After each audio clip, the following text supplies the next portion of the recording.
하나님 주신 말씀은 갈라디아서 5장 22절과 23절 두 절 말씀입니다. 갈라디아서 5장 22절과 23절 두 절의 말씀 우리 한 목소리로 함께 봉독하겠습니다. 오직 성령의 열매는 사랑과 희락과 화평과 오래 참음과 자비와 양선과 충성과 온유와 절제니 이 같은 것을 금지할 법이 없느니라. 아멘. 오늘도 주님과 함께 하루를 시작하시는 우리 모든 성도님들, 하나님께서 오늘도 전능하신 손으로 붙잡아 주시고 모든 순간순간 동행해 주시길 주님의 이름으로 간절히 기원합니다.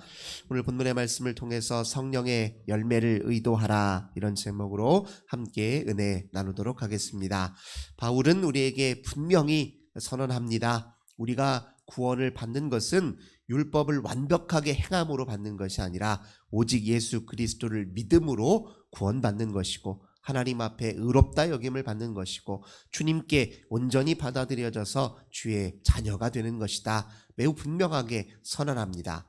율법을 완벽히 행한다, 이거 내 의지와 노력이잖아요. 우리의 의지와 노력으로 우리 스스로를 절대 구원할 수 없습니다. 오직 그리스도 예수 안에서 드러난 하나님의 은혜로 구원을 받는다는 뜻이에요. 율법의 행함이 아니라 믿음으로 구원받는다는 뜻은 다른 말로 하자면 은혜로 구원받는다는 뜻이에요. 하나님이 우리를 불쌍히 여기셨기 때문에, 우리를 사랑하시기 때문에, 우리를 당신의 자녀 삼고자 하는 하나님의 의지 때문에, 하나님의 고귀한 성품 때문에 우리를 은혜로 구원해 주시는 겁니다. 우리 잊어버리면 안 돼요. 본래 구약 성경에서도 율법을 주신 하나님을 생각해 보세요. 율법을 먼저 주시고 율법을 지켰기 때문에 이스라엘을 당신의 백성으로 삼으셨습니까? 아니잖아요. 먼저 하나님이 그냥 갈대아 우르 출신의 아브라함을 부르셨잖아요. 부르시고 택하셨잖아요, 먼저. 그리고 그들에게 약속을 먼저 주셨잖아요. 그래서 믿음으로 그들에게 응답하는 그들에게 나중에 율법을 허락하신 거잖아요.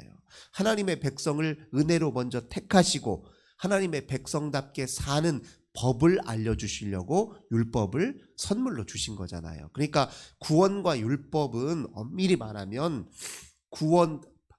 율법은 구원의 조건이 될 수 없는 거예요. 오히려 구원의 결과로서 하나님의 백성답게 살기 위해 율법을 우리가 익히고 훈련하는 것이거든요. 이걸 선후관계를 잊어버리면 안 된다는 것입니다. 그래서 바울은 그래서 이 율법을 강조함으로, 또 율법을 구원의 조건처럼 이야기하는 사람들과 그렇게 선교 여행 내내, 그의 모든 하나님 나라 운동 내내 그들과 그렇게 그 점에 있어서 대립을 했던 것이죠. 그러면 율법이 이제 구원의 조건이 아니면 그럼 우리 그리스도인들은 무법한 사람으로 산다는 거냐? 아니잖아요. 오히려 그리스도인들은 성령의 법에 사로잡히는 사람들입니다. 성령이 믿는 모든 자들에게 임하시고 또 선물로 주어진다는 것은 성경의 약속입니다. 우리가 성령 이야기를 할 때요, 절대 잊어버리면 안 되는 것은 예수 믿으면 성령은 우리 안에 내주하십니다. 이거 의심의 여지가 없습니다. 우리가 흔히 기적적인 일, 초자연적인 현상, 또는 아주 특별한 은사요, 특별한 은사가 없으면 우리에게 성령이 없는 것처럼 생각하기 쉬운데요, 그렇게 생각하면 안 됩니다. 그 성서의 본질과 다릅니다. 가르침과 달라요. 예수 믿으면 성령은 우리 안에 계십니다. 이거 확실하게 믿으셔야 돼요. 이 믿음 갖고 살아도 됩니다. 이게 성경의 약속이니까요. 예를 들면 우리가 평소에 공기가 우리 안팎을 둘러싸고 있는데 이거 공기 있는 거 느끼는 분 있나요? 잘 못 느껴요. 바람이나 불어야 느끼고 숨이나 참아봐야 공기가 지금 내 안팎을 드나드는구나, 이렇게 확인이 가능하잖아요. 성령을 어떤 강렬한 체험을 통해서 느끼지 못한다고 해서 성령이 없는 것처럼 생각하면 안 된다는 거예요. 성령은 분명히 내주하십니다.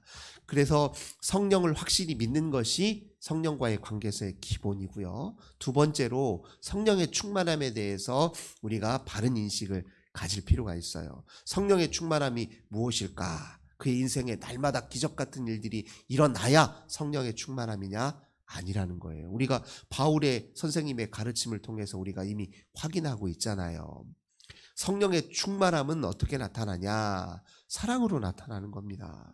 오늘 성령의 열매에 대해서 분명히 얘기하잖아요. 사랑으로 나타나는 거예요.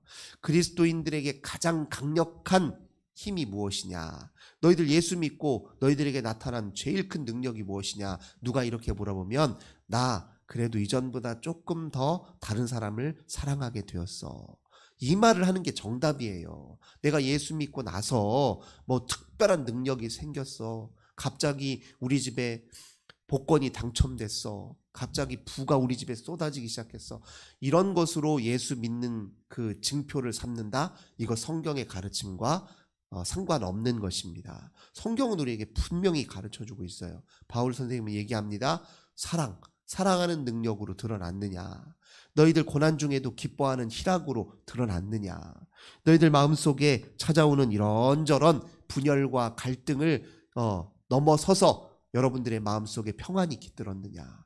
여러분이 다른 사람과의 관계 속에서 평화를 만들어낼 수 있는 능력이 있느냐 없느냐? 이걸로 우리가 그리스도인으로서의 힘을 그리스도인으로서의 자부심을 드러내야 되죠. 이게 바로 성령의 역사라는 겁니다. 바울은 조금 더 구체적으로 성령에 대해서 뭐라고 표현하냐? 16절 보겠습니다.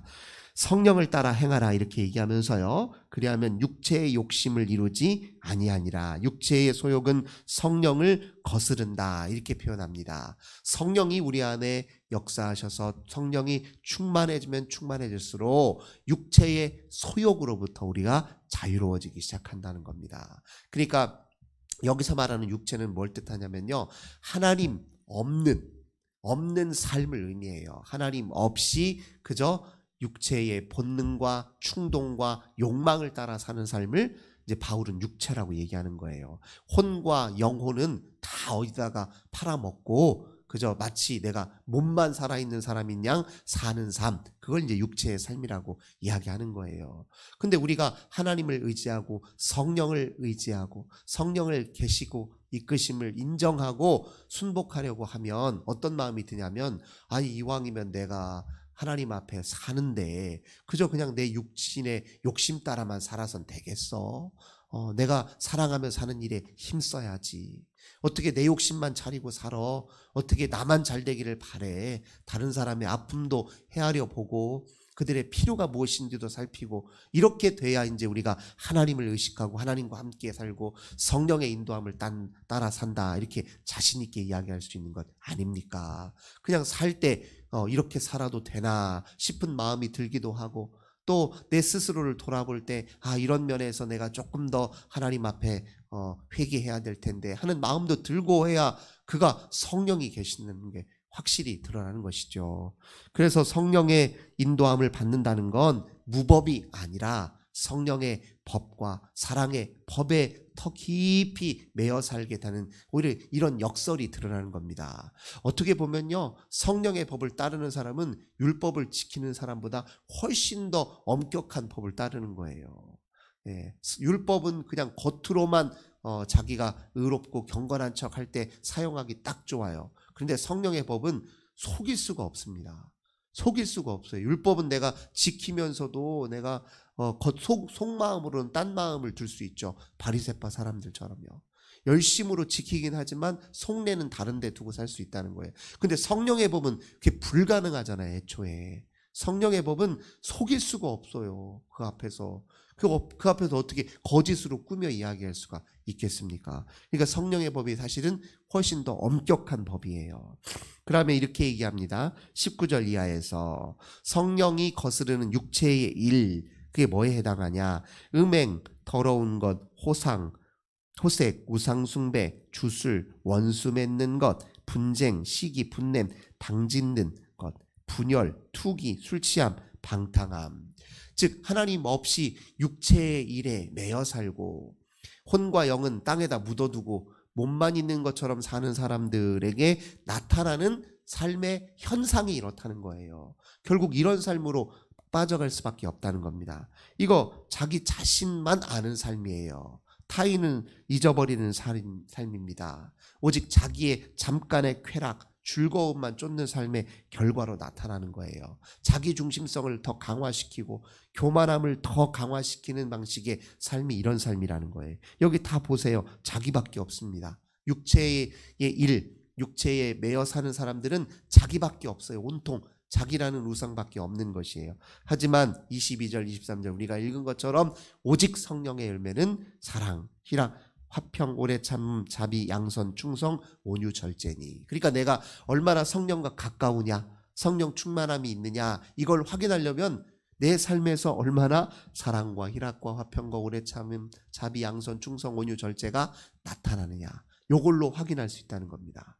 또 이게 역설적으로요, 우리가 성령 충만해지려면 우리가 이걸 의도하면 돼요. 성령이 우리를 이끌고 가는 방향이 있어요. 그러면 성령이 어디 계시냐? 성령이 가는 방향을 쫓아가면 성령이 계시잖아요. 그러니 성령 충만함을 우리가 맛보려면 성령이 하시는 일을 우리 마음속으로도 의도해야 돼요. 조금 더 사랑하려고 애써야지. 그러면 성령께서 내 가운데 더 충만히 역사하시는 것이죠. 아무리 힘들어도 그래도 감사할 조건을 한번 찾아봐야지 라고 마음을 먹는 것만으로도 성령이 우리 가운데 역사하신다는 걸 경험할 수 있는 통로가 되는 것입니다. 그러니까 성령의 충만함은 역설적으로 성령이 하시려고 하는 일들을 협조하려는 마음을 먹고 그걸 시도하고 그걸 훈련하는 가운데 또 성령의 충만함을 누릴 수 있다. 우리가 또 이렇게 이야기할 수 있을 것입니다. 우리요, 사랑하고 살기도 바쁩니다. 기뻐하며 살기도 바빠요. 우리 선한 일 하며 살기도 바빠요. 그런데 왜 엉뚱한 일로 시간을 낭비합니까? 우리에게 주어진 시간, 순간순간이 얼마나 소중하냐고요. 하나님이 이 땅에 보내주셔서 우리가 이 땅에 사는 동안 우리에게 진짜 우선적으로 해야 될 일들은 바로 성령이 하시려고 하는 일이잖아요. 이것 말고 더 중요한 일이 도대체 무엇이냐고요. 이것보다 더 우리가 우선적으로 해야 될 일이 무엇입니까? 자꾸 잊어버리지 않도록 그래서 우리가 말씀 앞에 자꾸 서야 돼요. 잊어버리면 또 말씀을 읽고 마음으로 새기면서 오늘도 그렇지, 내가 지금 엉뚱한 일에 마음 다 뺏기고 있고 엉뚱한 일에 마음 졸이고 있고 엉뚱한 일에 시간 낭비하고 있구나. 진짜 내가 오늘 하루의 삶을 어떻게 살아야 되나. 사랑한다는 말을 한 번이라도 더 해야지. 아니, 사랑하는 내가 주변 사람들 한 번이라도 더 말해주면 얼마나 좋아요. 당신이 있어서 너무 행복합니다. 당신이 내 곁에 함께 있어서 즐겁습니다. 당신과 이렇게 대화할 수 있는 것이 참으로 기쁘고 감사합니다. 이렇게 한 번이라도 더 좋은 말을 나누는 게 필요하지 않겠습니까? 그러고 사는 것이 삶의 낙이잖아요. 그게 성령이 의도하시는 겁니다. 성령님은 우리가 그렇게 서로 그렇게 행복하게 살기를 원하세요. 그게 성령님이 우리에게 원하시는 겁니다. 하나님 이 세상에 보내실 때 마음껏 서로 사랑하며 살라. 서로 기뻐하며 살라. 서로 존귀 여기며 살라. 우리 이 세상에 그렇게 보내주셨잖아요. 오늘도 누구를 사랑할까? 그 사랑을 어떻게 표현할까? 오늘도 어떤 사람과 함께 참 재미지게 살까? 어떤 것으로 서로 즐거워할까? 무엇으로 어떤 사람을 격려할까? 이 일을 먼저 우리가 집중해서 생각해야 되는 것 아닙니까? 바쁜 일 많죠. 해야 될 일 많아요. 그 모든 일보다 가장 중요한 일이 성령이 우리 인생 가운데 행하시려고 하는 일이잖아요. 그거보다 더 우선적인 게 없습니까? 그러니까 우리가 기도의 제목을 좀 바꿔야 됩니다. 오늘 이 일 꼭 성공해야 됩니다. 아니, 그 일 그렇게 중요합니까? 그 일보다 더 중요한 일이 얼마나 많냐고요. 성령님이 우리에게 하시려고 하는 일, 우리 인생을 이끌어가고자 하는 성령의 역사하심에 오늘도 순복하셔서 우리 인생에서 하나님의 영광이 드러나고 참 기쁨과 또 참 은혜가 충만하는 오늘 하루의 삶이 되시길 주님의 이름으로 간절히 기원합니다. 좋으신 주님 감사드립니다.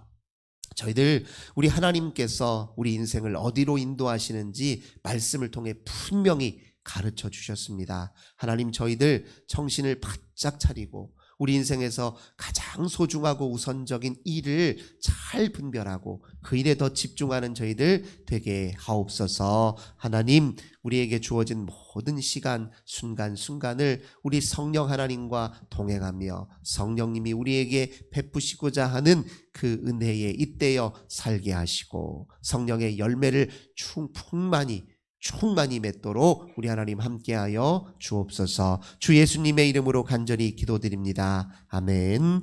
오늘도 우리 환우들을 위해서, 우리 가정의 자녀들을 위해, 또 교회와 이 나라의 민족 위해서 함께 기도하겠습니다. 주님 감사합니다. 저희들 오늘도 주님께 기도하며 하루를 시작합니다. 주님, 무엇에 우리가